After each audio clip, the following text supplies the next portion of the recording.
శ్రీ మహాగణాధిపతయే నమః. హరి ఓం.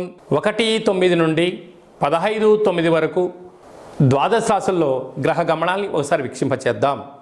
వృషభ రాశిలో దేవగురు బృహస్పతి శత్రుస్థానంలో సంచార స్థితి, మిథున రాశిలో కుజ భగవానుడు, కర్కాటక రాశిలో బుధ భగవానుడు, సింహరాశిలో ఏడాది తర్వాత రవి భగవానుడు, కన్యరాశిలో శుక్రుడు మరియు కేతు సంచార స్థితి, కుంభరాశిలో శని భగవానుడు వక్రగమన సంచార స్థితి, మీనరాశిలో రాహు భగవానుడు సంచార స్థితితో ద్వాదశ రాశుల్లో గ్రహ గమనాలు ఈ విధంగా ఉన్నాయి.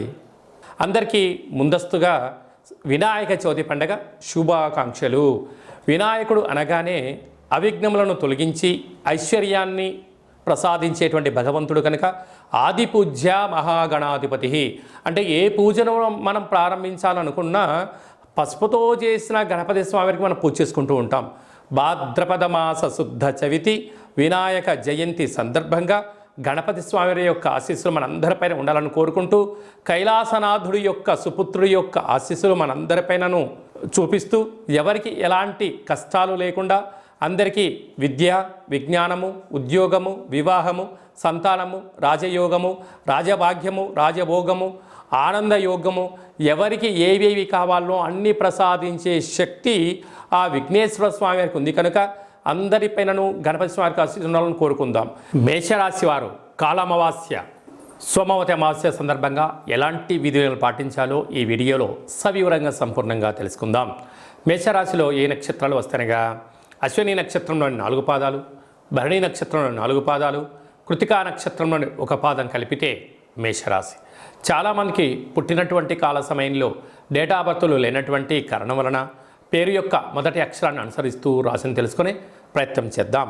చూ, చే, చో, లా, లీ, లు, లే, లో, ఆ అక్షరాల వారందరూ మేషరాశి జాతకులే.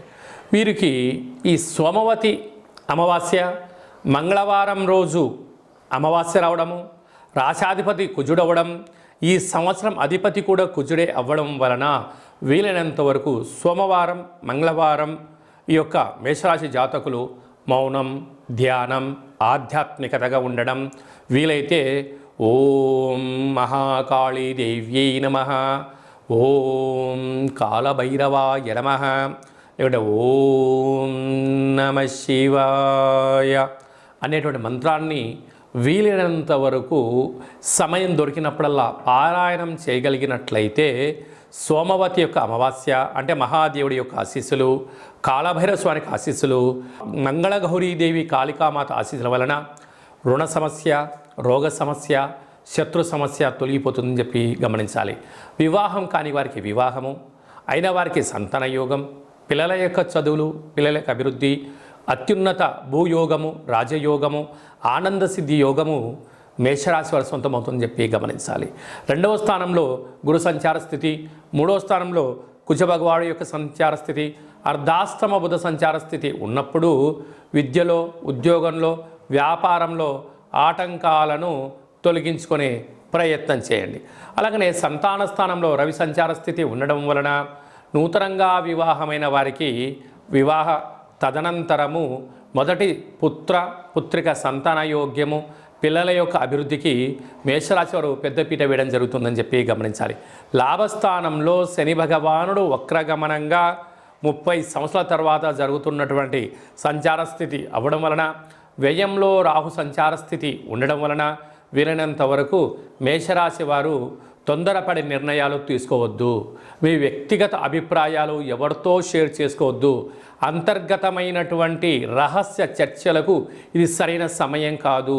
ఫోన్లు, ఓటీపీలు, లావాదేవీల విషయంలో 3వ వ్యక్తుల యొక్క ప్రమేయం ఉండి మిమ్మల్ని మానసికంగా రుణపరమైనటువంటి ధనపరమైన చిక్కులకు మిమ్మల్ని ఇబ్బంది చేసే పరిస్థితి ఉంటుంది. కనుక బ్యాంకు యొక్క లావాదేవీలు, ఓటీపీలు, ఎవరో ఫోన్ చేసి మీకు ఏదో ఒక నెంబర్ వచ్చింది అని చెప్పమని చెప్తే దయచేసి అలాంటివి చెయ్యొద్దు అని చెప్పి గుర్తుపెట్టుకోవాలి. లేకపోతే ఈ కాల అమావాస్య, సోమవతి అమావాస్య సందర్భంగా రుణ సమస్యలు, భూ సమస్యలు, శత్రు సమస్యలు, కోర్టు సమస్యలు పొంచి ఉన్నాయి. కనుక మీ జన్మ నక్షత్రం రోజున అలాగనే అమావాస్య తిథి యందున, అష్టమి తిథి యందున, దూర వాయు జల ప్రయాణాలు పెట్టుకోవద్దు. విందులకు వినోదాలకు కూడా దూరంగా ఉండండి. వీలైనంత వరకు సాత్విక ఆహారం భోజనం చేయండి.